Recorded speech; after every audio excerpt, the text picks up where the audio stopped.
eh bien, je pense qu'il vaut mieux, quand on entre à l'université et que on souhaite faire de la philo, du droit, de la médecine, je ne sais quoi, eh bien, qu'on choisisse les meilleurs. Pas seulement ceux qui ont envie, mais les meilleurs. Les meilleurs ne sont pas forcément les fils de riches, ou les filles de riches, ou les gens qui ont des parents qui ont un fort capital symbolique ou réel. Ce sont des gens qui ont travaillé et qui peuvent exciper d'un dossier qui leur permettra de dire, ben voilà, moi je suis bon dans ce domaine, j'ai envie d'y entrer. Et ça me paraît normal qu'on puisse dire à quelqu'un qui n'aurait pas eu de bonne note de philo en classe terminale qu'il ne peut pas s'inscrire dans une classe de philo à l'université, parce que celui qui n'est pas bon au football, il est normal qu'il ne soit pas engagé comme un footballeur.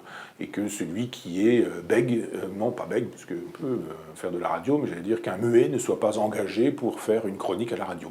Parce que, effectivement, pour faire une chronique à la radio, il vaut mieux parler et savoir parler plutôt que d'être muet. Donc il y a des espèces de choses extravagantes qui font que, comme on ne veut plus sélectionner, parce que ce ne serait pas bien de sélectionner, eh bien, c'est la société civile qui elle-même sélectionne. C'est-à-dire qu'on voit bien que si on ne veut pas donner toutes ces chances à des enfants à l'école, ce sont les parents qui vont permettre de donner des chances aux enfants.